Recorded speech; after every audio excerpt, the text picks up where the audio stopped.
Welcome to Alternate Ending, where we're discovering good movies one bad movie at a time. I'm your host, Tim Brayton. In honor of Valentine's Day, which is coming just a couple days after this episode goes live, we are gathered to talk a little bit about love stories, romantic movies. I have three guests today to talk about this broad, wonderful topic that is the romantic movie. And one of those is new to the Alternate Ending podcast community, so I wanted to say welcome, Cameron Shaw, to the show. For those of you listening, Cameron is sort of a milestone for me. This is the first person who's joined the podcast that I knew in reality before my adventure in the internet began. Cameron and I were college friends back in, God, let's not talk about how long that was. But yeah, so thank you for joining the show, Cameron. And I wanted to give you an opportunity to introduce yourself to the listeners. So tell us a little bit about yourself, your background, and sort of how you get into cinema, like your journey to be someone who wants to talk about movies.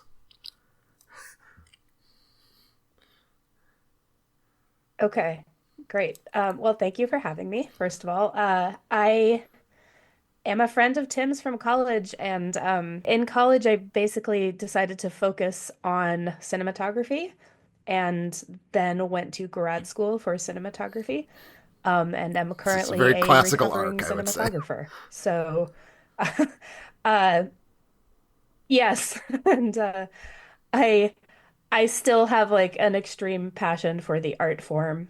I lived in LA for a solid 5.5 years, and kind of just decided this industry is not for me, the industry portion of it. So I left that behind, still shot some more when I moved back to San Francisco, and then come COVID, have kind of really just focused on teaching, which you would think that perhaps I teach cinematography, but no, I teach preschool.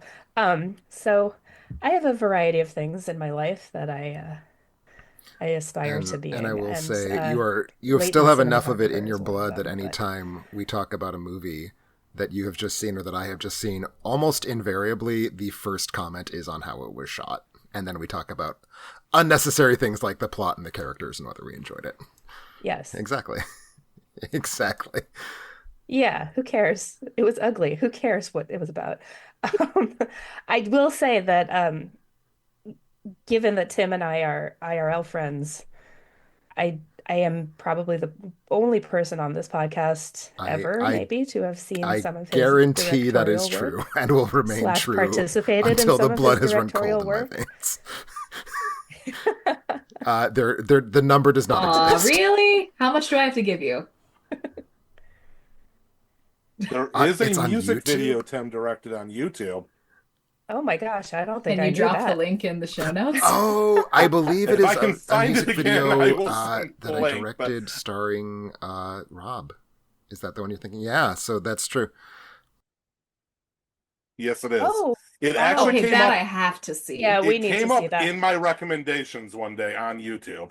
I was like, Holy cow. Well, that does seem how did like, the as algorithm much as find I that for recall me? the catastrophe that was making that project happen, because I am, unlike Cameron, not a cinematographer and never wanted to be, and yet. And yet, Tim made a music video does include Tim was pressing buttons on the camera and praying that it was turning out well. So definitely not my finest hour, but I think it would Amazing. certainly be worth sharing. So I will make sure that we scrounge up a link and have that in the show notes. So, but yeah, no, Cameron has seen Excellent. my follies. Cameron has shot. I think there was a Shot some movie of your in that follies. project. It just came at a point in my life when I had too much going on, and that is the excuse I will make. Yes, the Terrence The Malick one zombie that movie. I shot, we're talking about Which the Terrence Malick zombie movie. Yeah, okay. oh, Okay. I'm sure You're not there will making be this so many sound any less comments like I want to see badgering me it. about this, and I am sorry because Yeah. Yeah, I support Tim. we had problems. I actually was just telling a story It did though not go about the way when we we shot wanted it to go. pickups for Put it that that way. movie last night because it involved, and this is also going to make you want to see it, Mandy. I was in it because we had an actor drop out, and this is part of why the project turned out the way it did. But we had to get insert shots of me underwater, and we did this in Lake Michigan, which is not where we filmed it. We filmed it in a little bog in Wisconsin. But we had to do insert shots of my face underwater in Lake Michigan. Yeah. And I was underwater for maybe 90 seconds total. But I was snotting out plastic for like a day after that. And this remains my chief story about like how Lake Michigan is filthy and will kill you. I'm now basically picturing the end of Bride of the Monster, where Bela Yes, Lugosi you fights the are in the octopus. correct vicinity. The correct budgetary level. Amazing. Certainly. You're right. That did not make me want to see it less. Well, thank you, Cameron, for bringing that up. And Certainly. thank you for the next 2 years Yes. of people and I'm asking to see here to that humiliate project. you as often as possible. But we heard a couple other voices, of course, in there, including someone who is no stranger to the Alternate Ending podcast community, but this is her first guest appearance in the new version of the show, sort of. Mandy was, it was Brandon, Mandy, and I on the first ever Neo episode of Alternate Ending, but what I didn't give you a chance to do at that point, Mandy, was really properly introduce yourself with the question that I've been asking everybody: how did you get into movies? Which you certainly are, as the host now of your own podcast, Your Movie Rocks, which is available on the site right now. First episode went up last week. So Mandy, tell us a little bit about your journey into the movies. Howdy. Yeah. So it's kind of okay that you didn't ask that, because unlike Cameron, I have no qualifications at all to talk about movies. There was no like epiphany of like, yes, I'm a movie person now. And in fact, there have been a few periods that I've gone through where I wasn't watching a ton of movies. It's just always been something that I liked doing, and certainly more so than anybody else in my family, or for the most part, any of my other friends did. I was always like the person who wanted to go see movies when everybody else wanted to do other things. And then the internet came along, or at least I started using the internet when I was in high school, discovered that there were other people in the world who liked movies the way that I did, and who liked talking about them. And so, in addition to watching them, I could also read about them and obsessively learn things about them. Because also, like Tim, I'm a bit of a trivia head. I like just knowing random things. So I got into movies by virtue of wanting to know random things about them. And what would usually happen would be that I would learn a random thing about a movie, some way in which it was controversial, or some way in which it stood out from other movies. And then I would watch that movie because of it, which is how I turned into, I think, kind of a cinematic raccoon who always ends up Which seeing is, irredeemable I think, an garbage admirable before impulse. good I think there movies. need to be more people watching the irredeemable garbage. But thank you for joining, I agree. Mandy, for officially joining this version. And also, we have our first official returning guest to this era of the podcast. So, Brian, thank you for coming back. I'm glad I didn't scare you off after the first episode. Yeah. So must thank not you all have for done too joining. badly. I was As I invited said, back. we're here to talk a little bit about romantic movies, to celebrate or to condemn Valentine's Day. We'll see where that conversation ends up going. I feel like it's got a lot of directions it could head. But before we do that, let's have our movie roundtable where we talk a little bit about the movies we've seen recently, the movies we want to share with all of you listening, and I will say we had a pre-show chat about what people are bringing to the table, and there's a movie I'm very excited to hear about because I didn't know it existed until like 10 minutes ago. So Brian, what are you bringing to the table? I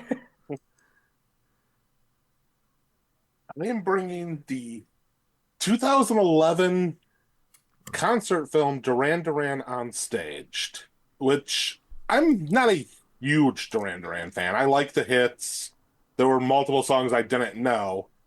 But what I literally found out this movie existed about 2 weeks ago. Which is, And it's directed by in a David way, Lynch. not that wild, because, I mean, you look at, like, Twin Peaks The Return, where every episode ends with, like, a music video, or even just Twin Peaks, where, like, there's little musical numbers throughout, but the idea that he made a concert film, and none of us heard of it, which seems impossible, but tell me about this David Lynch music video. So the real quick background to it is, and I again, I didn't know any of this existed, but there's a series called On Stage that American Express presents that I guess they're streamed live on YouTube. And like I said, I'd never heard of it, and I believe this was the fourth one that was done out of like somewhere around 20 of them now. I don't know what's different, but this is a 2014 re-release, re-edit of it. I've never seen the 2011 original version, so I can't compare them. But as a concert, it's good, except Duran Duran falls into the trap lots of bands do. When you're a really famous older band and you have a new album and you play 5 out of the 19 songs off the new album that I've never heard of, and it's like, no, old stuff. Yeah. But as a movie, it's almost all in black and white, except for Gerard Way shows up to sing along on the song Planet Earth, and his hair is in color.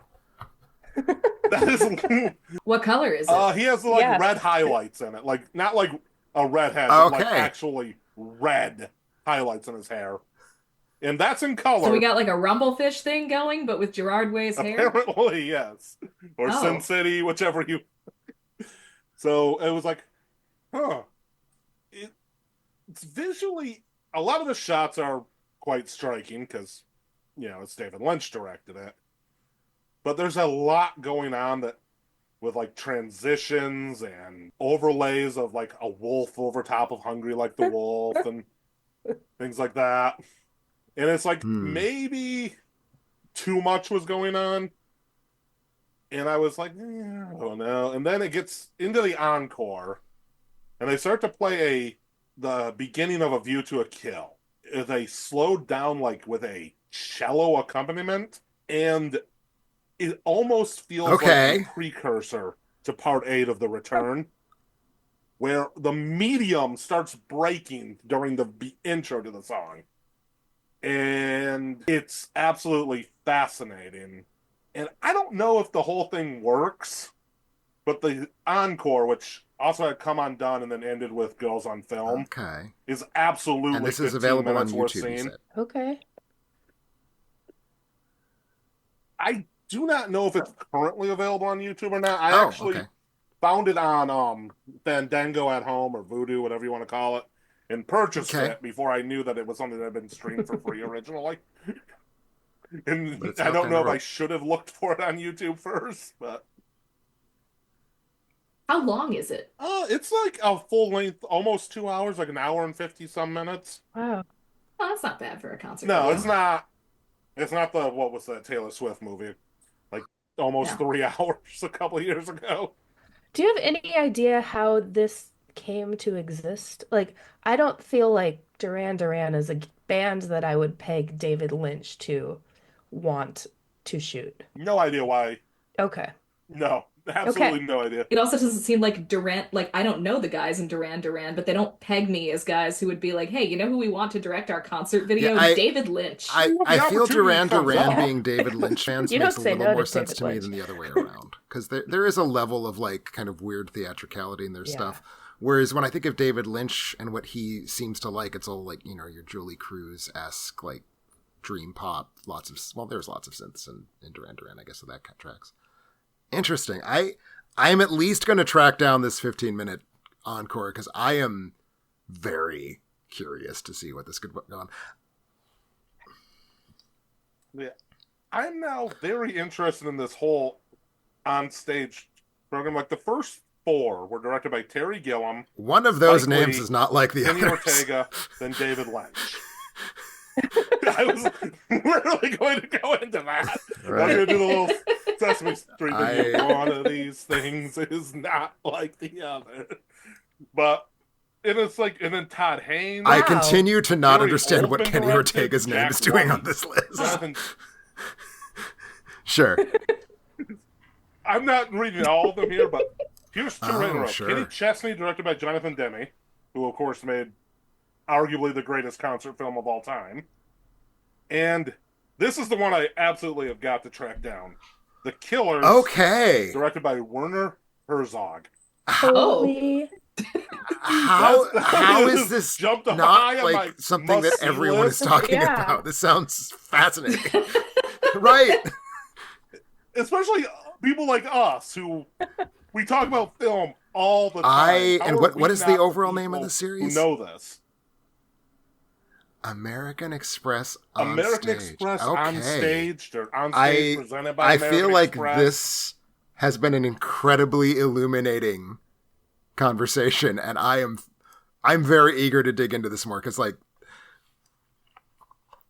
sure. Yeah, this is literally And the I mean, journey I've even went more on than in the David last Lynch two directed a weeks. I'm concert film, giving you how guys is a there crash like course a on. Jonathan Demme concert film floating out in the world and people weren't like screaming about it? Because, as you say, I mean, this is the man who did Stop Making Sense, which is like the consensus pick for the best concert film. Like, it should be a big deal.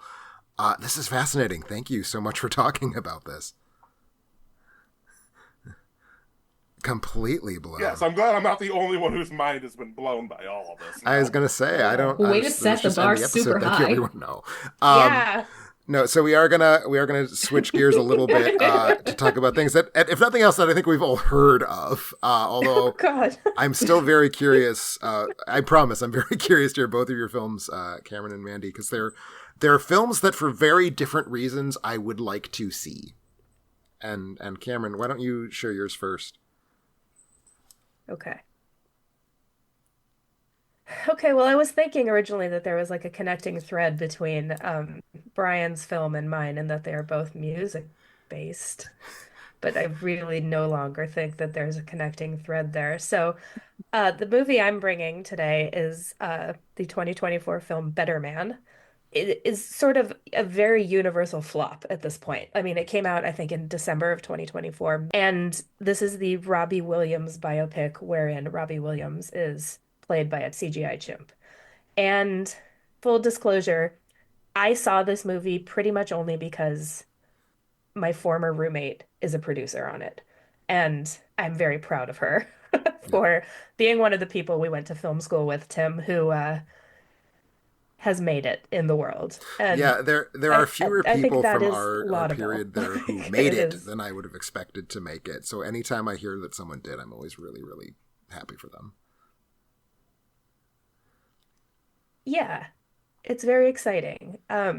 You go to the theater and you clap for their name at the end, and it's a little kind of heartwarming moment. So I was not sure what to expect when I went into Better Man. I had seen the trailers like everybody else. It looked baffling. As an American, had heard the name Robbie Williams. I knew that Take That existed when I was in high school, and that is about it. I was not a fan. I knew a few of the songs in the Hmm. movie. The elephant in the room, or the chimp in the room, is the fact that he is played by a chimp. And I didn't know if that was going to work or if it was just a terrible gimmick. The reason I want to talk about it is that I think that choice both made it a much more interesting film as a biopic, which follows the same tropes as biopics tend to do of musicians. Musicians rise to fame probably starts from poverty. They rise to fame and they get into drugs and then they have a downfall and then they have a comeback. And that it basically follows that exact formula. The fact that he is shown as a chimp the whole time, first of all, was sort of a collaboration between Robbie Williams and the director, Michael Gracie, to insinuate that he felt ridiculous the entire time this was happening. He felt like a monkey performing for everybody. It's amazing how it both makes the movie but much more interesting, and you completely forget that he's like, it doesn't matter. They never address the fact that he's played by a chimp, and it doesn't feel weird after the first 20 minutes of the movie.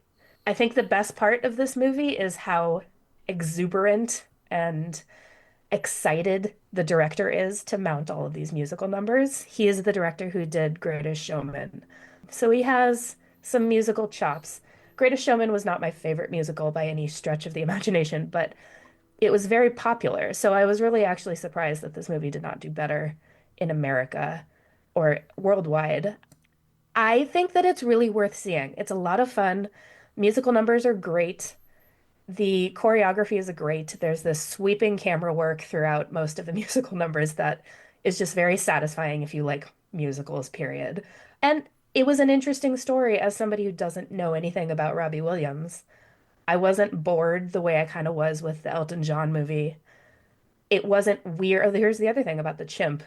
It wasn't, hey, this is Taron Egerton playing Elton Hmm. John.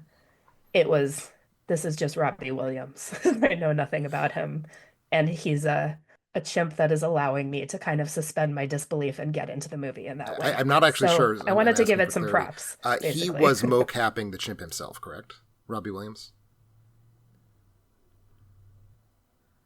I don't know. So there may be dance numbers where that's the Okay, case, but the gotcha. actual acting is an actor, a mocap actor. Um, Okay. I actually don't know the delineation between those two, All right. like how much was I actual have made that Robbie mistake Williams, not already Robin Williams, on this podcast Robbie series, so Williams. that's fair. Yeah, no, I've Yeah, me heard too. consistently that it Yeah. is better and more worth seeing than it sounds like it would be if all you know is the trailer. So I am curious about it. It is an Oscar nominee for Best Visual Effects, Yeah. but it is the only one of the feature Oscar nominees that I haven't seen at Yes. this point that I'm actually curious to see. Like I'm going to see them all because that's what I do. But I am glad to hear that it's good, and it's Okay. I think today, so the episode's going live on Tuesday the 11th. I think Tuesday the 11th is the day it hits VOD. So it's now actually available to see, which has not been the case Oh, if you great. live in the United States for a few weeks. So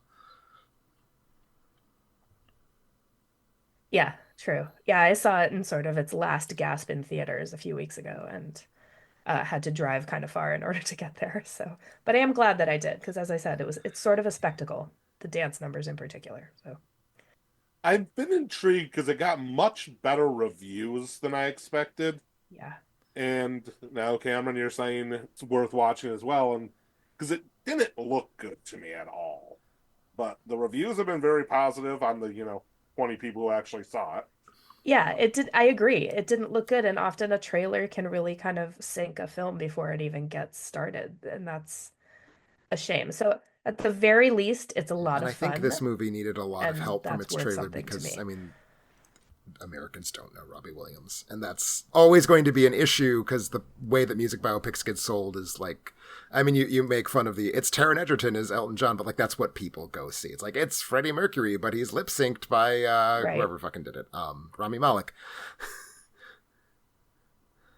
Remy Malek. Yeah, Rami Speaking of Malek. Freddie Mercury, this is in fact how any Americans at all have heard of Robbie Williams, is that he was the Oh, first Queen Plus creature who got inserted into Huh. Queen as a low budget Freddie Mercury replacement after Freddie Mercury died, but two members of the original band wanted to keep going on tour. Oh, was he before Paul Rogers? He was before Paul Rogers, yes. I did not know that. I thought it was Paul Rogers first. Yeah, no, he was. I Oh. don't think it was Queen plus Robbie Williams. I think they were still trying to just be Queen and like nobody pay attention to the fact that Robbie Williams is here. Like he's a good singer though. Like Yeah, Yeah, you was have to absolutely. be to huh. do that. like he's Yeah. not Freddie Yeah. Mercury obviously, but who among us is? And he held his own. Like I never saw them obviously, but I've seen clips from that era of post Mercury Queen touring and it's not bad by any means. I believed in this movie from the moment that I heard of it, and I haven't even seen it yet, so I'm glad to know that my belief is paying off for at least some people.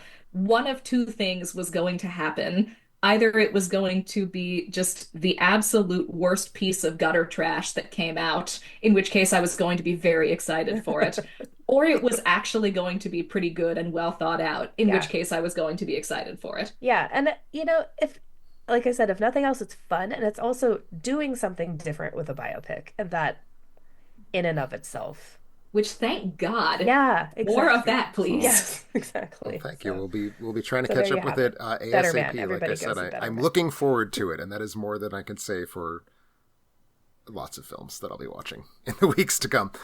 Mandy, what about yourself? What do you bring to the table? Well, Cameron, you provided me an excellent Oh, segue good. with that line about doing something different with a biopic. Okay, Because y'all want to hear about a I movie would that love doesn't to. do anything different with a sure. biopic. Sure.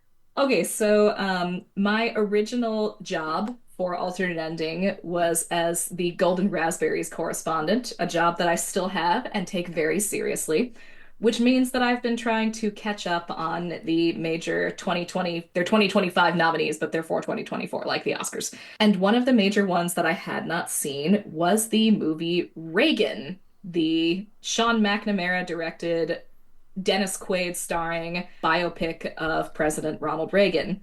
There were a couple of things already counting against this. One, it's a Ooh. biopic. Two, it's 141 minutes long. Holy That's a Ugh. cow. bad runtime. Now, on the other hand, I always kind of look at movies like this one with a little bit of skepticism towards the bile spewing that they have received because my assumption is that everybody is Sure. downgrading it a little bit because they don't like its politics. Like, definitely there are movies that get the political boost where everybody adds a half star to their rating because they like their politics, and then there are movies like this one which are kind of running against the typical grain of the letterboxed user and film Twitter fan bases. And so are probably, my assumption is, getting more hate than they actually deserve. So I was intrigued to see this one a little bit, and here is how I was rewarded. Reagan opens its 141-minute runtime with John Voight. He is playing a KGB agent, and I had to hold in my coffee when John Voight began speaking in a Russian accent because I did not wish to spit it all over my expensive work laptop and then have to explain to our tech team why Having my heard work his laptop was Paraguayan now covered accent in in coffee. Anaconda, his Russian accent is it is primarily why I want to see this It's film. about it's about on the same level. And unfortunately, John Voight doing his terrible Russian accent is Oh. not in nearly enough of this movie. So the framing narrative that is established, and the framing narrative actually got me kind of excited because I thought again, maybe we are going to be doing something different. Because this Russian politician comes to see John Voight, who is the KGB agent who was basically assigned to trail Ronald Reagan and lead the Ronald Reagan Intelligence Task Force during his presidency.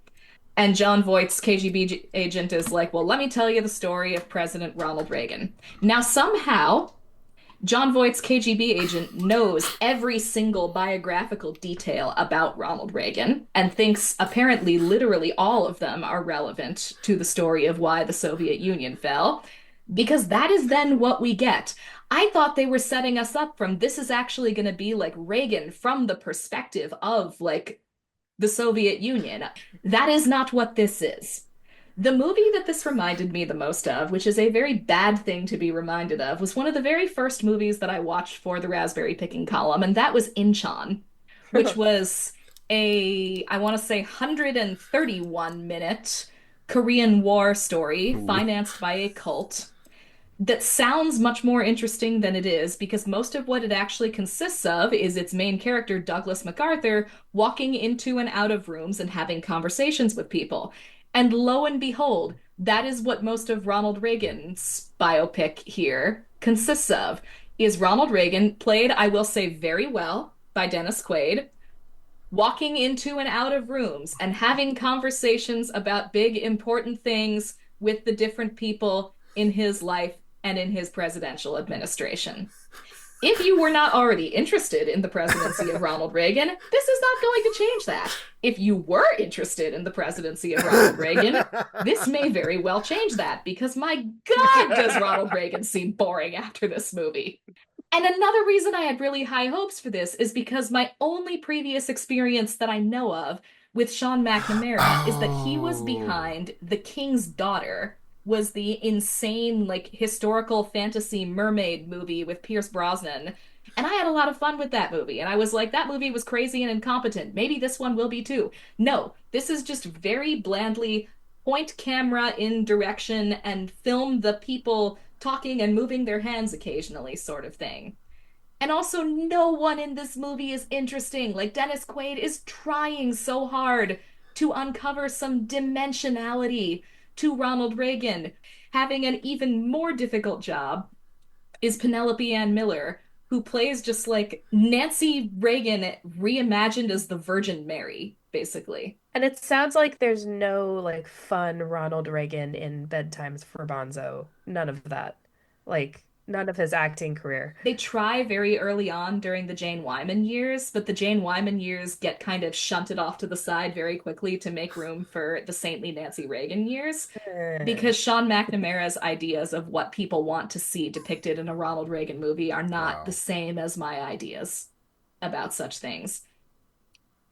But it goes back to something that I remember you saying on the old podcast a while ago, Tim, about the difference between left-wing message movies and right-wing message movies, which is that left-wing message movies are really Okay. smug and right-wing message movies are just stupid. Like they can be charming in their stupidity. I often find them charming in their stupidity. But this one just like it's not even like That's cute, funny stupidity. It's just 2 hours and 21 minutes of, gee, everybody, I isn't had that Ronald on my Reagan list just of catch so up great for and the worst of the wholesome? year, and it doesn't even sound fun. It just sounds like a slog. Okay. No, I just surrendered after a while. It's Okay. definitely the least fun of the Razzie nominees that I've seen so far. And again, it's a shame because it's a movie I was rooting for a little bit. Because I always kind of root for movies that I know have set themselves against the public, or at least the film Twitter and letterboxed public in some important way. This clearly wasn't set against the public because people flocked to see I this feel like stupid there's this thing. But I this Oh, don't entire understand how really? they ecosystem of weren't right bored wing either. cinema that's basically just it's movies for people who see one movie every 5 years, I think. And so just yeah, like just That's seeing gotta Yeah. be it, moving but that makes me pictures is even in and more of itself sad. entertaining for these people. Something. They enjoy being catatonic, perhaps. It's like in general with a lot of the right wing and religious propaganda Right. movies is Like I don't understand why they can't be more competent. Especially Mandy, you and I have talked on Discord before about how Dinesh D'Souza can't frame a shot, Oh my God. and it's like at least is say whatever bad things you want to about Michael Moore, they're probably true. At least he knows how to make a movie, Yes. and that's what I find with a lot of like the narrative films and the left wing message and right wing message movies is the left wing message movies at least generally have they're people functional. who know what they're doing making them, and the right wing movies generally don't, It except for adds like to the great action movies. it adds to the charm of the right-wing ones. And like I'm not talking about like movies that are right coded here, but things that are made specifically to be right-wing message movies. Like Right. Dirty Right. Harry is not part of this category, as far Right, as that's I'm what I concerned. was. Yeah. Yeah, like the action movies that are clearly red meat conservative values are different than the Right. we are selling tickets to Republicans only movies that, and I just don't get why there's got to be some people who are competent who also vote Republican, right? There's got to be somebody who can point a camera in the right direction at Yes. something That person interesting. is not Dinesh D'Souza, as we've established. And apparently it's not Sean McNamara either, McNamara. who can at least frame a shot. I will give him that. Well, hey, that's a step up. I will conclude this by begging the makers of right-wing agitprop to consider owning the libs by like making a good movie at some point. Because I think that would be cool. I like it when there are good movies in the world. Or like, let's just present the concept of a plot arc to them. It's, you know, I could That would also I could make a work. PowerPoint Yeah, for not, to not present to not at to a drag this out Republican any National Convention. further. We I could do did that. for Christmas get from my parents the recent Frank Capra box set that has like every single thing he did at Columbia, and haven't started digging into it, but I'm really excited to. And like that's always the place my head goes when these conversations happen. Frank Capra was a conservative. His movies had conservative messages that were politically activist in that way. Like he was deliberately doing this, and they're good. And like, why has no conservative filmmaker since Frank Capra, who died 60 something years ago, like, just watch fucking It's a Wonderful Life, guys, and do that. I don't know. Anyway, so sounds like I get to skip Reagan in my year. Anyway, catch Reagan, up. it sucked. Moving on. Well, I mean, I I was watched the going bad to, movies, but it doesn't I'm even sound even fun more bad. It just excited sounds to not watch stupid. it. Yeah, Unless it had a song, which I don't think it Tragically did, that got nominated for a song award, I think you can I am going to safely put it on the back completely burner. change gears in every possible way to talk about my film. Mine is actually a Patreon request. Thank God. The screenwriter tier of our Patreon entitles people to assign me a movie to talk about on the podcast. This is the first one of these I'm bringing to the table since we introduced those new tiers. I apologize for not knowing which of two pronunciations of your name is the correct one. This is either Kyrie or Kyrie. I assume Kyrie because my head goes to Latin. But either way, I've been asked to watch and talk about the 2018 film Penguin Highway. And this is an animated film from Japan, the feature debut, I should say, of a director named Ishida Hiroyasu. It's a film that's been on my radar for a time because of my anime guy. Everyone I think has the one friend who's like super into Japanese animation. I assume I am that person for people, but even I pale in comparison to my very good friend Jacob, who was crazy about this film. He loved it top to bottom, 4.5 stars on Letterboxd. So I've been aware of this movie ever since he saw it in 2019. Haven't ever gotten around to catching up with it, but I was looking forward to catching up with Penguin Highway. It is a movie about a 4th grade boy, Aoyuma, very obsessed with science. Like, his thing is that he wants to do research, which doing research becomes this kind of like broad way of describing just like taking obsessive notes about everything in the world. But he kind of has a chance to shine because in his town one day, penguins appear. Lots and lots of penguins just charging through the town. And everyone's like, what the hell is going on? So he decides, I'm going to do a research project. I'm going to find out what is up with these penguins. Where do they come from? Where are they going? And while he's doing this, he's nursing a crush on the receptionist at the dentist office that he goes to, a 20-something woman named One. And his attraction to her is very focused on the fact that she has surprisingly large breasts, which doesn't have a plot-specific function, but boy, does this movie constantly talk about how the 4th grader can't get enough of these big boobs. So he's got a crush on her. He's investigating the penguins. And lo and behold, it turns out that these things are connected. Because for reasons unknown even to her, One is the penguins and the receptionist. The penguins The breasts are just there. They're just, as it were, hanging. Okay. It's a hanging plot point. So it's just to motivate the fourth grade boy being horny. So she is manifesting the penguins, and she doesn't know how she's doing it. And she doesn't even quite know that she's doing it, but she's manifesting the penguins.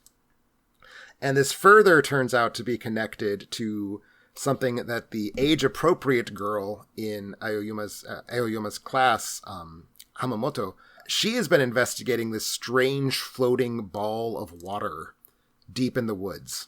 And they realize all of this is connected and that in some capacity the penguins are being called on to destroy the ball of water. And that's kind of where the plot gets us to, and then it goes out and spins out in these crazy ways. So it's very anime in that it is a domestic drama about teen lust that also turns into this crazy what the hell is going on fantasy sci-fi pile-up of weird shit going on, which I find charming. I mean, you don't get very far with Japanese animation if you're not going to sort of embrace movies that keep wedging teen romance into these places where it's like not necessarily or preteen romance in this case, where it doesn't really make sense.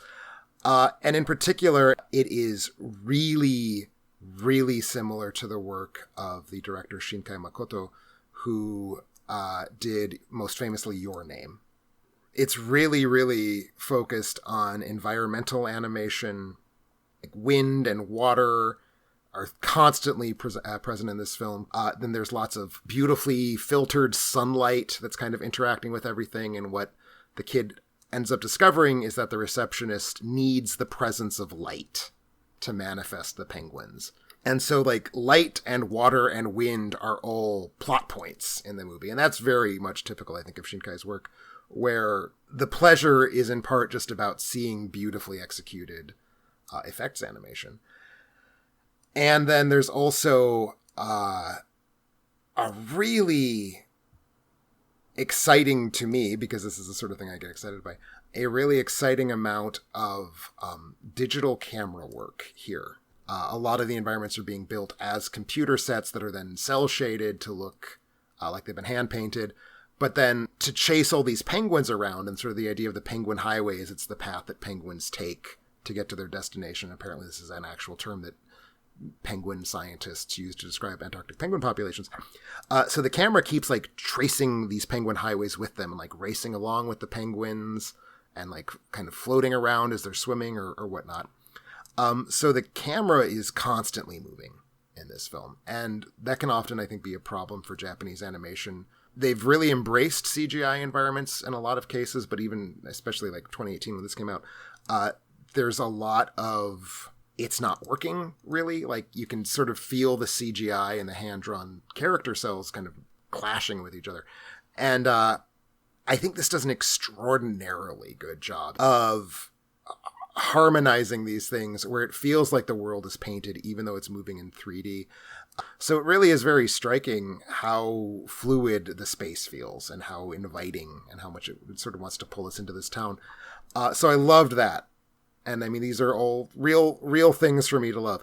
Story-wise, I bounced off it a little bit. I found the film's protagonist a little too successfully sketched as someone who is emotionally closed off and kind of unpleasant to be around, which I think the film is doing on purpose. I think the idea is that we're sort of meant to see this character be kind of socially awkward.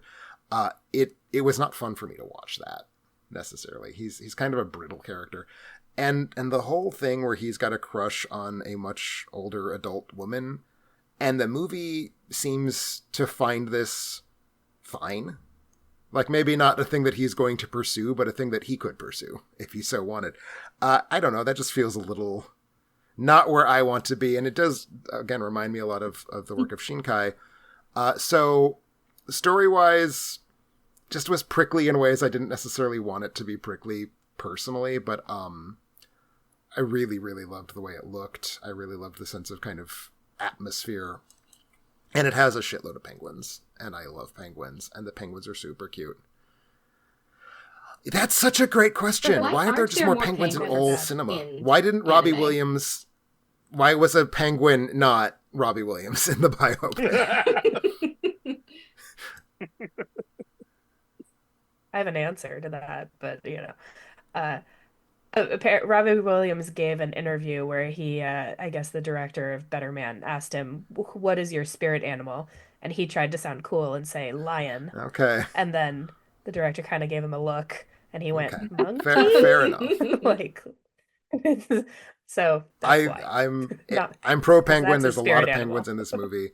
So even though the story wasn't necessarily getting me where I wanted to be, everything else was. And with Japanese animation, I think you're there for the vibe as much as for the story anyway. And the vibes are great. And the characters, even though I don't necessarily like them as like personalities to hang out with, surprisingly expressive, like really good drawings of their faces, which is not something that you always get in Japanese animation. So very much a thumbs up for me on this movie, Penguin Highway 2018. So thank you, Kyrie, for asking me to check that out.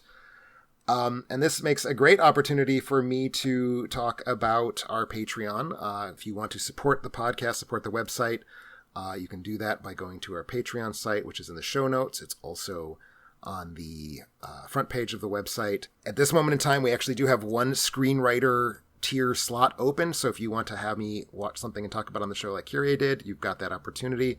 Otherwise, other ways to support the show include just getting tiers that allow you to vote in our polls, as well as having early access to classic movie reviews. So if you're not a subscriber and want to support the show, it's super easy. Just go click on our Patreon page. And again, thank you, Kyrie, for doing that, for getting me this movie to watch. I will also say we have, since the last show, had a new Patreon. So I just wanted to give a quick shout out to Ellie Cook, who has transitioned from one of our old tiers into our new In the Audience tier. So thank you, Ellie, for continuing to support the show. All right, so that brings us to our main topic for the day. So thank you, everyone, for sharing your movies. as I said at the start of the hour, it is start of the hour, like we're on a radio. No, as I said at the start of the show, we are here to celebrate or at least acknowledge the existence of Valentine's Day by talking about romantic movies, sort of question mark.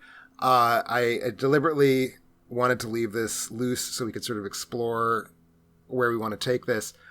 But I will say one of the interesting things that came up when we were talking about this before the show, we were kind of trying to decide how we wanted to settle down to talk about this. Cameron, I believe you brought up a distinction between romantic movies and love stories. And are they the same thing? And can we just talk about these in the same way? And I guess that's kind of where I thought I'd like to start us off. What is a romantic movie? Like when we use that phrase, what sort of comes to your mind? And Cameron, I'd like to ask if you could expand on that distinction a little bit, because I'm very curious to hear more about that.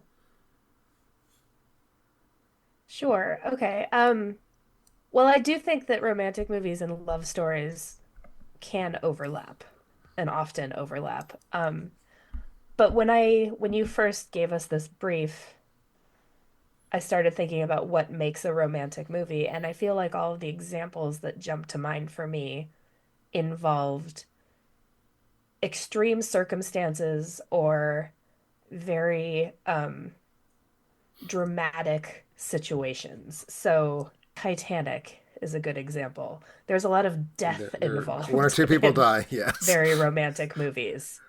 Yeah, well, not even two people necessarily, but like I've been thinking a lot about Harold and Maude, which I immediately thought this is a good romantic movie. It's like two people who would never be put together falling in love. So sure, it's a love story, but there's some sort of like forces tearing them apart. You don't see a lot of love stories that are just your normal people love stories. And that's kind of where I was thinking about it. Now, this example that I'm giving is there are forces tearing them apart. But I think an example of a love story would be like Brokeback Mountain, where they're in love with each other, but there's not a sweeping romantic gesture. There's no John Cusack with the boombox over his head outside the window. There's not the big romantic scene or romantic, Leonardo DiCaprio falling away into the depths of the ocean after she lets him go I think and that says makes that sense she'll to love me. Yeah, him so forever, basically a whatever she says romantic. in So that you're movie. kind of, I think, really latching onto the old meaning of romance, which is that it's about big emotions in this kind of Yes. very theatrical way. So it's not just that it's two people in love; it's that there has to be some Yes. heightened element to it. Like it has to be Yes, they're in the Civil War, it's Gone with the Wind and they're falling in love. there Like needs there's to be some like a external mythic forces quality to it. acting upon the love Okay, story. that's interesting. I don't know that I would draw the Yes. same distinction necessarily, but hearing you describe it does make a lot of sense to me. I think the one that you know, my favorite romantic movie of all time is When Harry Met Sally, and that is Okay. sort of just a love story to me. There is the scene where he runs down the street on New Year's Eve and realizes he loves her. But for the most And part, I mean, that I is think that's people like the slowly point of falling in that love movie over is, time. getting back to something you were saying, it's a movie about just normal people who live in a city and just see each other, which that's kind of exactly what that movie is Yeah. doing. Yeah, I'm curious, Mandy, Brian, do you have Yeah. thoughts similar to, different from, like, what are your sort of, when you hear the phrase romantic movie, what is conjured up in your mind? This is very interesting to me because what is conjured up, what Cameron just said makes complete sense to me as a distinction. And yet, what is conjured up in my mind when I think about romance movies is exactly the opposite of what just happened. Fabulous. And I'm excited. in part, I think that is because of the kind of romance movies that tend to appeal to me. So, like, I also really like When Harry Met Sally. To me, the most romantic movies, from a sense of like the lovey-dovey sentiment, aw, isn't that sweet? Aw, isn't love just the most wonderful thing? Perspective, are the ones about people that I like falling in love with each other. That to me is one of the key things that has to make it a good romantic movie experience is that I must like the people in the relationship. There are very good love stories about characters that I do not like. Brokeback Mountain is one of them. But part of the reason I will never really consider that a romance movie and much more of a tragic love story is that I do not like the people at the center of the romance, and I don't think you're terribly supposed to like them because it is in part their unlikability and their inability to confront their own flaws that drives them apart and rips their relationship to shreds. But the so you mentioned Harold and Maude was actually on my list of like movies that I think about when I think of romantic movies as well. The top of that list for me though, and I think probably my favorite romantic movie is Marty, Oh, okay. which is a movie about two exceedingly normal people going on one really good date. And the forces coming between them are his family is kind of annoying and so is hers. And also, his friends are kind of annoying and are sort of jerks to her as well. It's not a grand story. It's just a very simple story about the process of two people getting to know each other and realizing that they have something really special between the two of them. And it's not even the culmination of that finding something really special. It's like they decide to go on a second date at the end of the movie.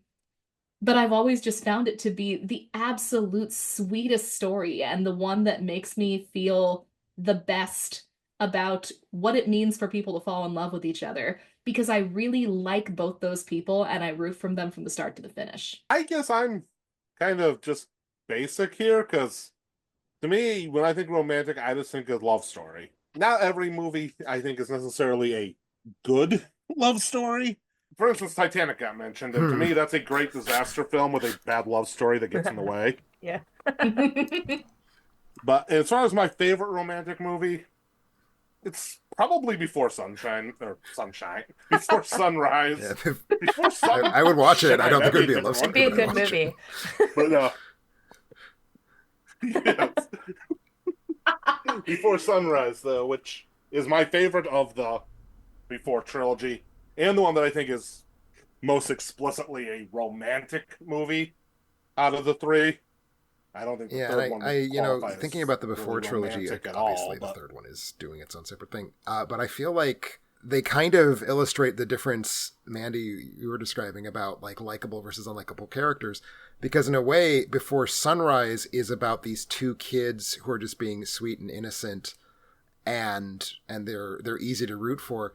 And Before Sunset, which is a movie I adore, is kind of about these two adults who are maybe behaving in somewhat narcissistic and destructive ways that are feeling good to them in the moment, but are not where they should be if they want to be like properly functioning people.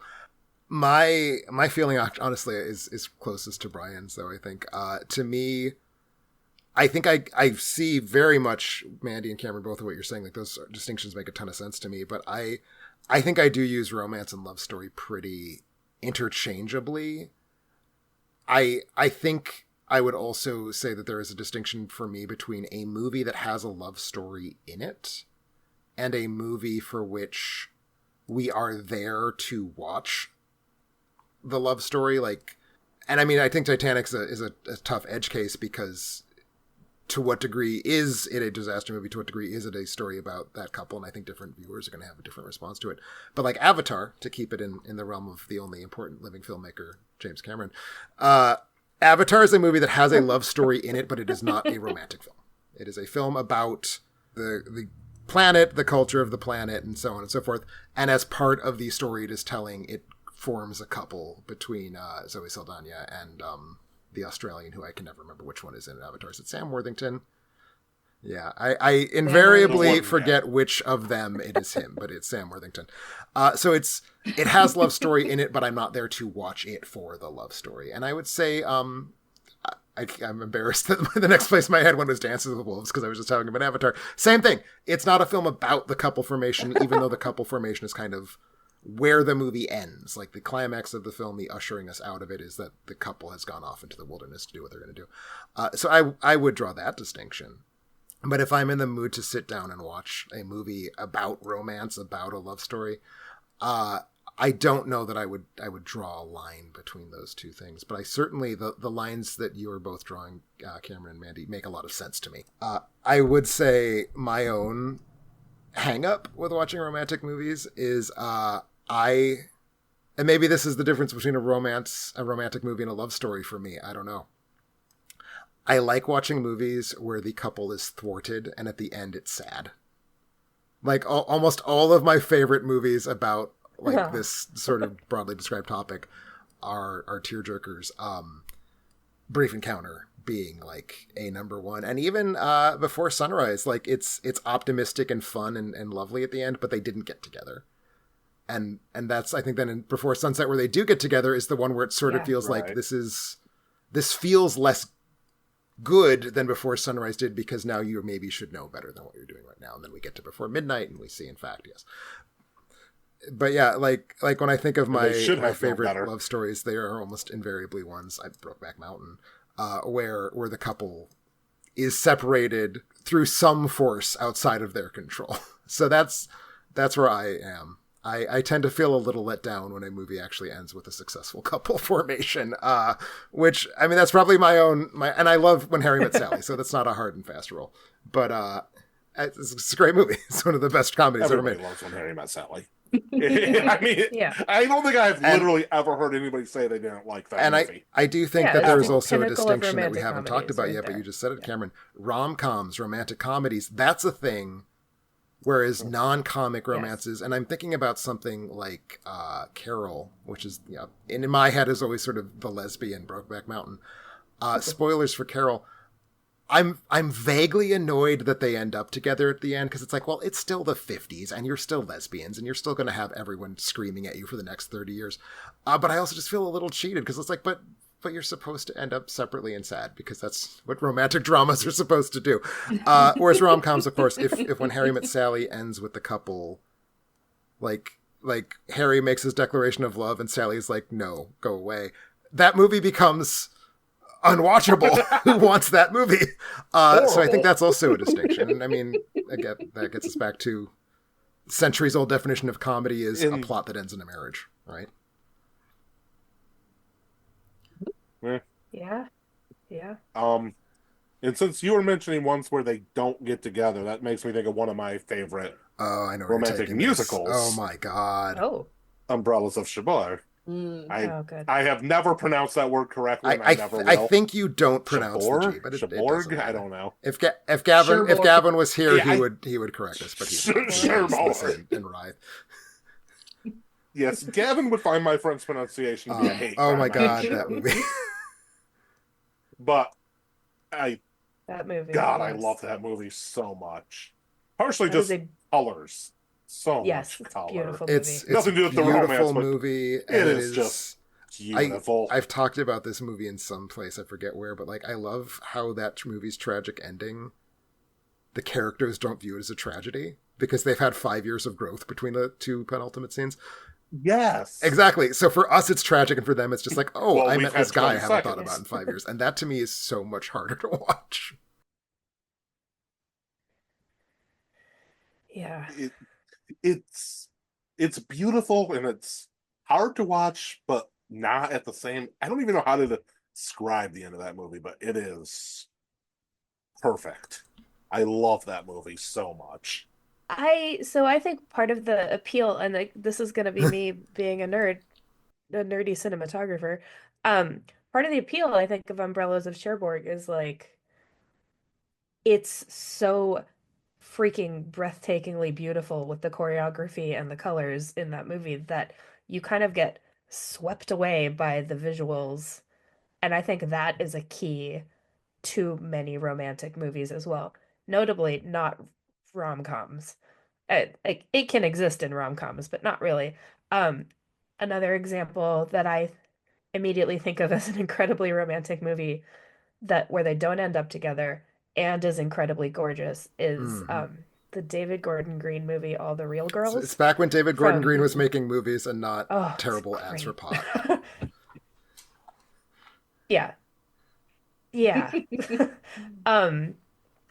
But it's just this very quiet it's the sort of love story slash romantic movie that is so realistic, and if it wasn't beautifully shot, it might be kind of boring. But his cinematographer and he at the time were just in this like mind meld with the movies they were making together. And that I think that the visuals in that movie push it over the top. And other examples like Moulin Rouge, I think the visuals in that movie kind of sweep you away and it becomes romantic because like again, romantic in the Mhm. grandiose romantic 19th century painting sense is No, that's maybe how I'm legit. thinking about this more Mhm. than anybody else. So I apologize, but yeah. So I just wanted to put a plug in for like the visuals having a huge effect on how people feel about any given movie.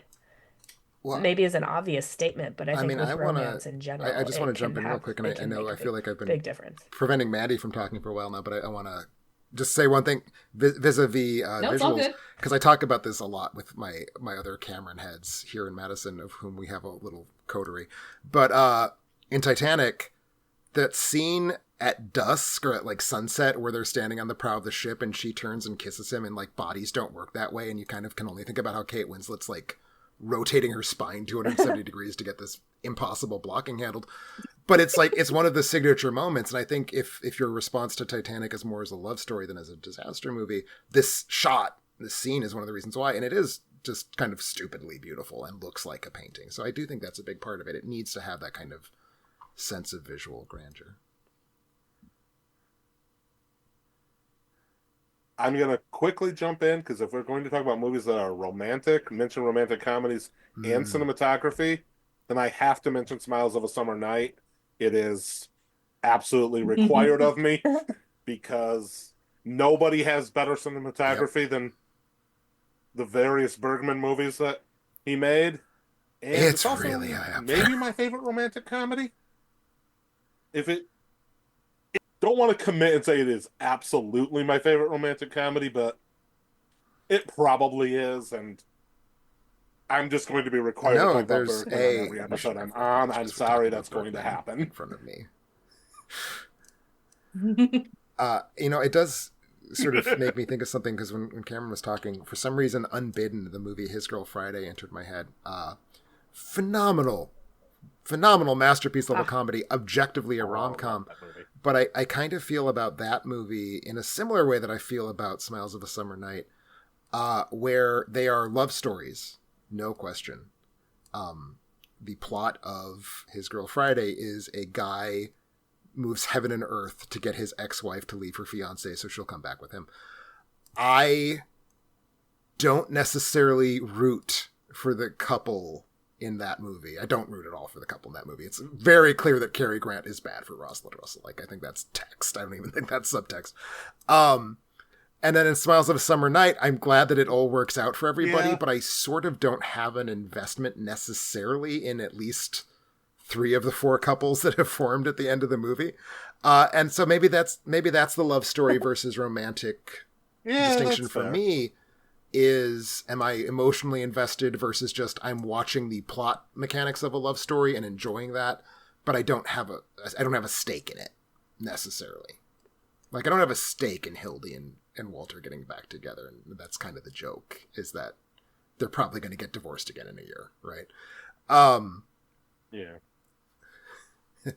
I mean, his girl I Friday mean, too. if the awful truth and Divorce. His Girl Friday had come out in the opposite order, that would I think have been a very easy pitch.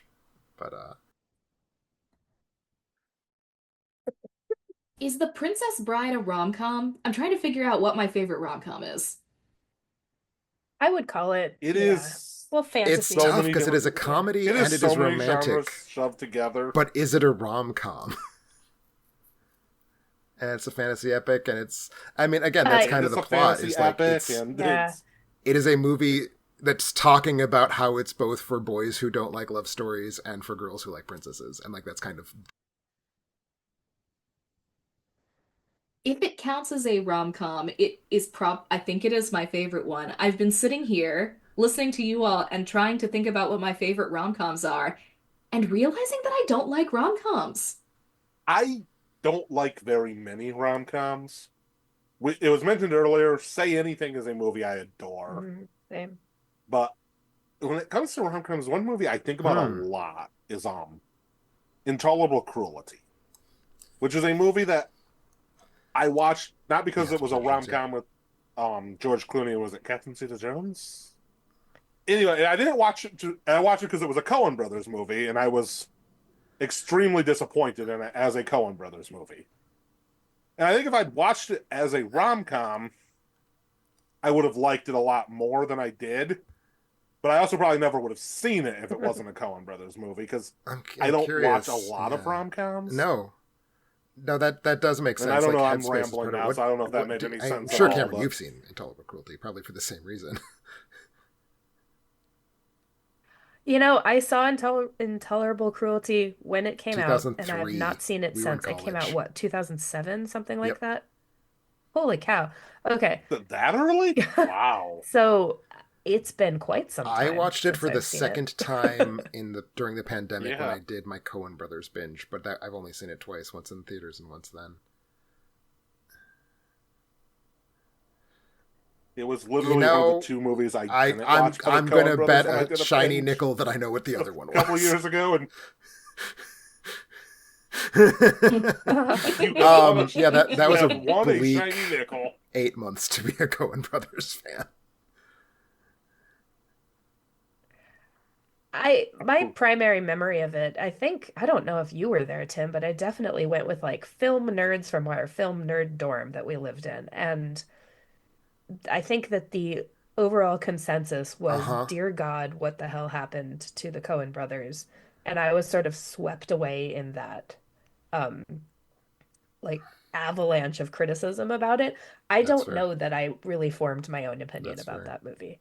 I was very impressionable like in college. So It's been a long time since I watched it, but to my memory, it's a perfectly fine rom-com that just wasn't. I don't want actually perfectly do fine think when I go see a I'm Coen going to push Brothers back a little movie. bit. I don't think it's a perfectly fine rom-com, in part because it is a Coen Brothers movie, and they are not interested in being unironic.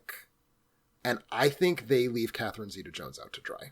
I think she is not receiving guidance from her directors in a way that makes the rom-com suffer. You've watched it much more recently than there I have. are people who have tried to reclaim because I'm not going to read Cruelty, it. so I'm not going to Do say it that again. I'm not God here, but I think it continues to not be very good.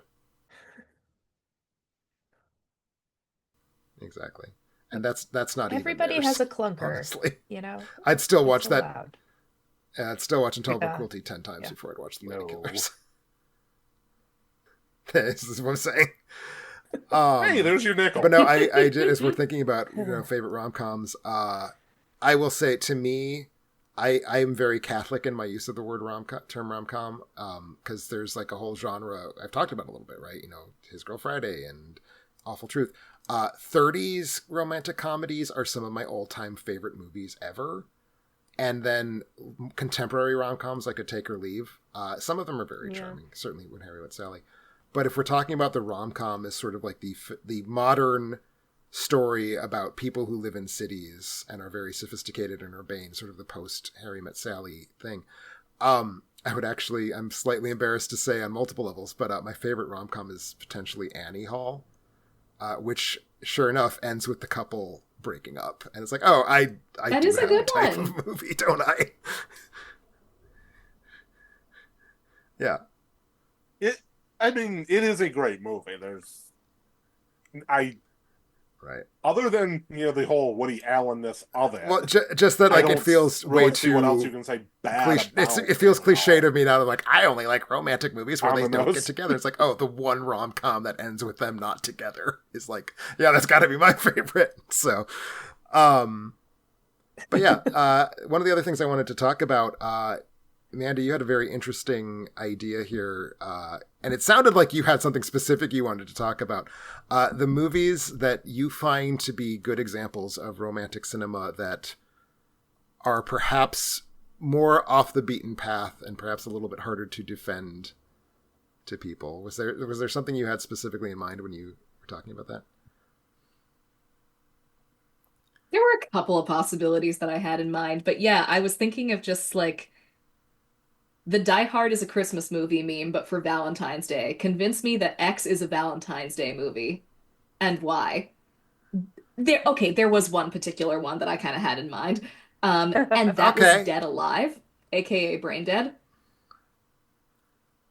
Which like nobody who's seen that movie is going to hear that and go, I cannot possibly imagine what you have in mind there because there's something very obvious that I have in mind there. Um, but I think people will I don't know. go kind To of, coin a you know, term, it's a really? romantic That? comedy with zombies, isn't it? It is. And like that's the thing, is that it follow actually Dead Alive might be my favorite romantic comedy. Because I think you're right that Princess Bride is a comedy with a romance in it, but it doesn't follow the rom-com beats. Whereas Dead Alive Yeah. very much follows the rom-com beats.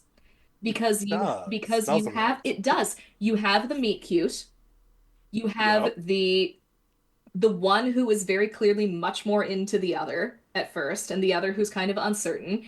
You have the disaster of a first date and the misunderstanding. You have the slow process of them coming to understand each other and getting back together.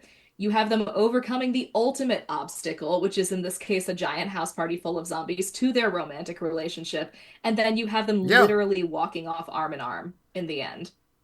I never would have thought of this, but you're right. It absolutely Yeah. does follow a path of a. And I love Lionel and Paquita. They're so dumb, but it's in such a cute, innocent little way. And also, there's lots and lots and lots of gore. And there's, yeah, as all Yeah. rom-coms should have, obviously. That's really the problem that I I'm seeing mean, with there are rom-coms is two. that most of them don't have enough zombies in them. Exactly.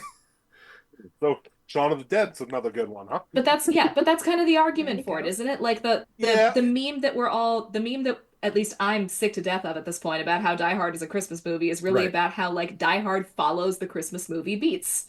Dead Alive follows the No, rom-com I'm beats. Yeah, fully it sold. does. Ergo, it is a I am rom-com. 100%. Yeah. I'm I think I am too. No, I gave I'm you a going very to weird looking log into face. the website and I make sure I think add the I'm on- rom-com I tag to think my I'm on review of board. that movie. And I think I need to too. I have it's not seen fun. Dead For Alive. laughs. I guess I should. Oh, you Yeah. I don't know your tastes, but just from I a am cinematography personally a sure, bigger perspective, fan yeah. of Peter love it. Jackson's scrappy, grungy New Zealand movie phase than his prestige filmmaker phase. So I fully endorse Dead Alive for what it's worth. Well, I mean, so Well, much it's is certainly better than the Hobbit movies. That fucking stupid it's a low bar Northern you Hero set film there. is better than the Hobbit movies were. I thought. I did. I apparently am the only one who did. You saw it. You're welcome. Tim did. It was Thank you, animated. Tim, I for had seeing to. that movie.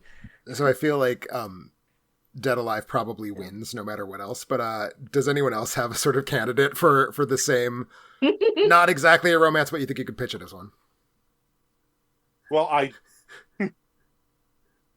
did, but now I feel like I've lost before I start. Sorry. But no, this one's a weird one because the word romance is literally sure. in the title, which is the movie True Romance by Tony Scott, written by Quentin Tarantino.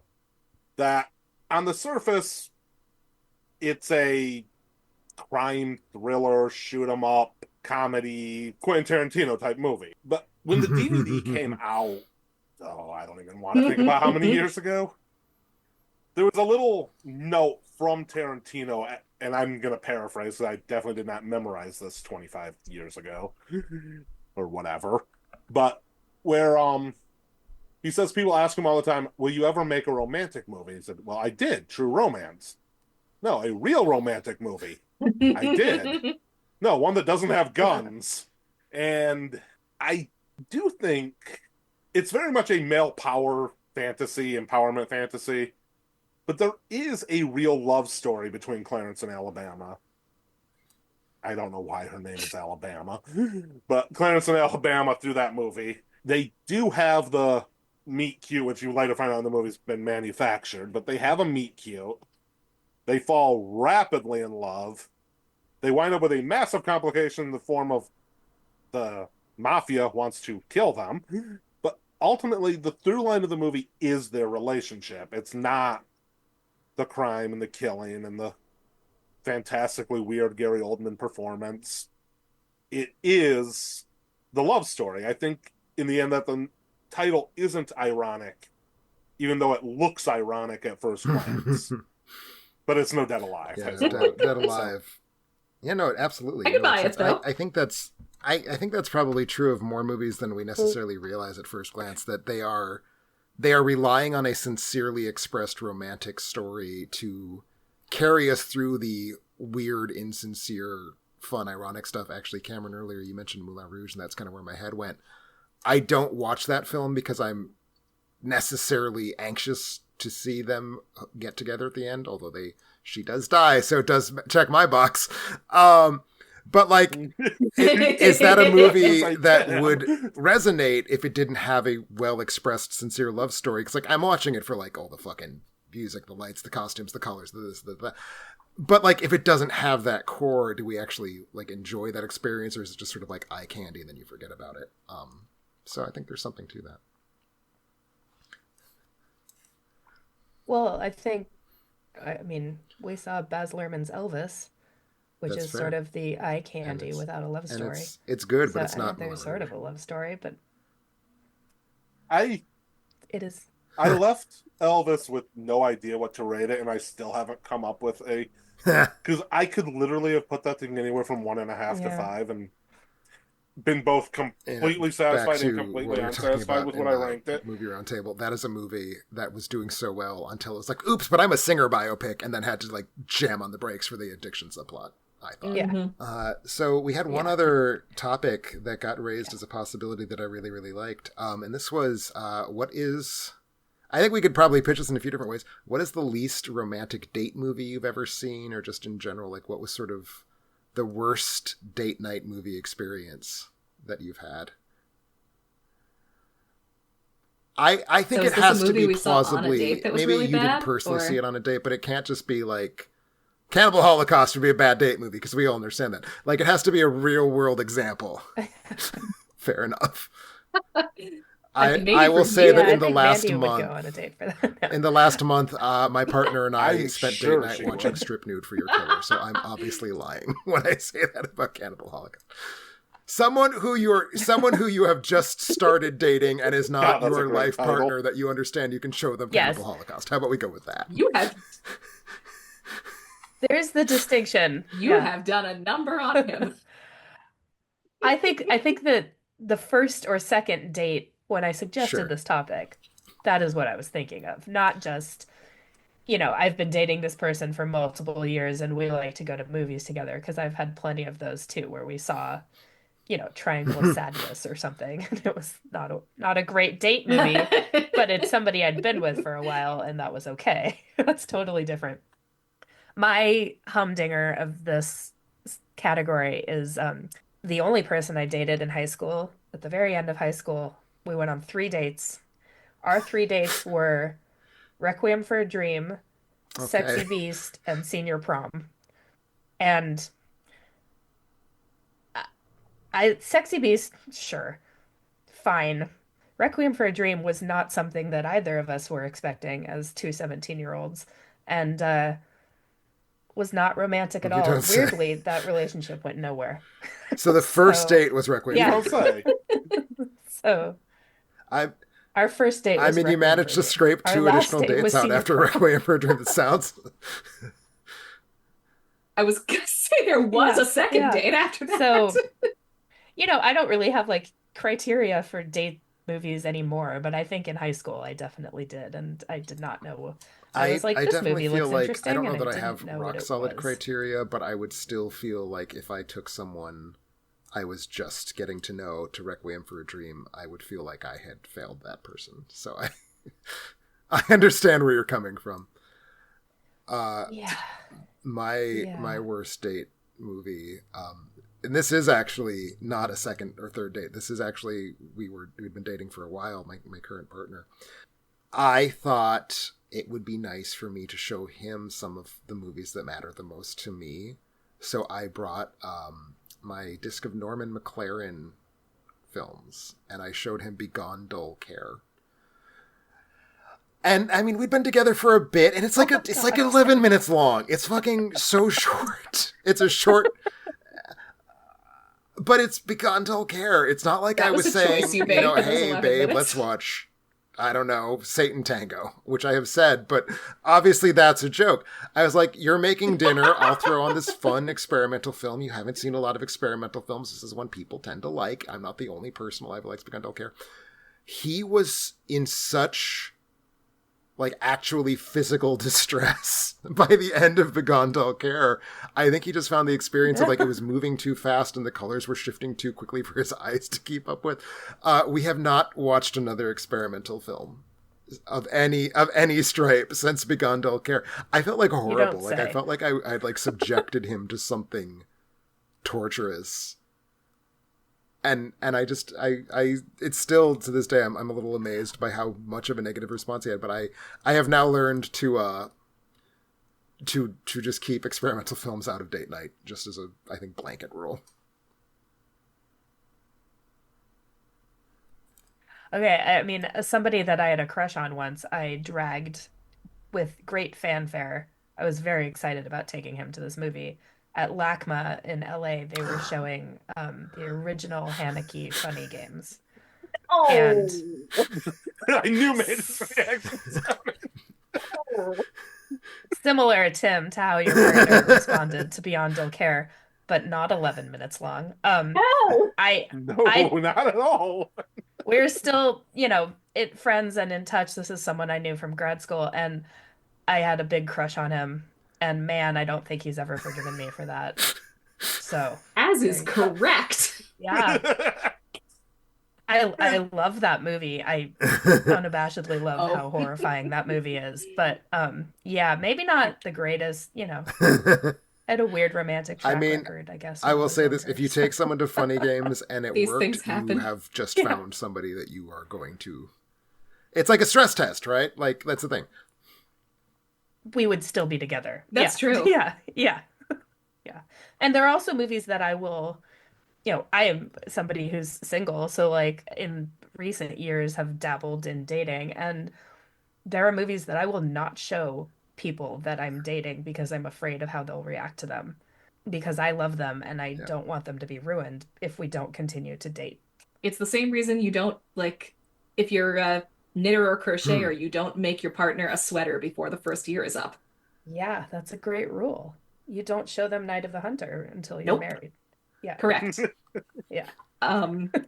As far as date movies as litmus tests goes, here's one that I apparently failed. The first movie date that I ever went on with anybody, I was a little baby, and I went to see The Polar Express on my first ever movie date. And I had horror film. Yes, I had the normal human reaction to The Polar Express.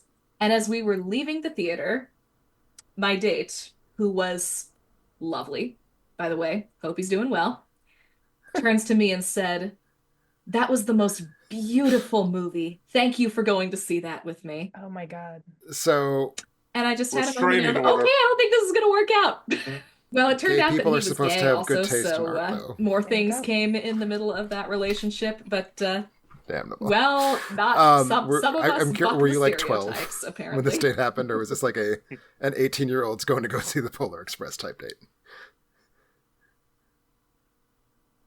Okay. I was young, high school. I don't remember exactly when it was. He was a little bit older than me, but I even by that age, I had developed enough aesthetic taste to realize that what I was seeing in front of me was horrifying. I shouldn't say this out loud. To watch the Polar Express. Now it's going to happen. Now it's going to happen. I was going to say, you be careful there, Tim. Oh, way to walk right into that. Yeah. I will watch 500 wrestling docs for you as long as you don't make that happen. Now, on the other hand, I did go to see The Hitchhiker's Guide to the Galaxy on a date with a gentleman that I dated for quite a while. And that turned out to be a pretty good date because the movie was so bad that we needed to be not distracted good. from it. So Fair enough. Does anyone have any I will other end that story there. burning That's a thoughts good on one. the romantic film in general, things that we haven't gotten to that you wanted to share with the world? Just your thoughts about the genre, when it works, when it doesn't work. I like movies about nice, fun people getting together with other nice, fun people. Those movies make me feel nice. I don't want to watch them snipe sarcastically at each other. I like occasionally seeing them die horribly. That can be fun sometimes. But I unlike was gonna Tim, say, it's not a are you requirement deliberately for baiting me me by saying you like for nice my movies love about stories. nice people? Because I don't. I do. For I romances, I like don't nice like movies that. about nice I people. like watching nasty movies about shitheads like I know. Walter from His Girlfriend. That's actually, it wasn't a date night, but I showed it to a friend of mine, like a fully fucking adult, like 32-year-old man, who at the end of it was like, they were so mean. Why was that movie funny? And I was like, what's wrong with you? So some people bounce off of everything. Well, I think that'll about do it for us talking about romantic films. Thank you again to all of my guests, Cameron, Mandy, and Brian. Appreciate having you on to share your thoughts. Thank you, of course, all for listening. We'll be back next week. Brennan and I will be talking about a horror film for Bride of Alternate Ending. And then 2 weeks from now, I will actually be taking my first vacation from the podcast. Brennan will be taking the reins to host an episode. So I look forward to hearing what he and the guests have for us all to listen to. But thank you as always for listening. We'll see you next week. Thank you, everyone. And again, thank you to my guests. Looking forward to having you all again soon.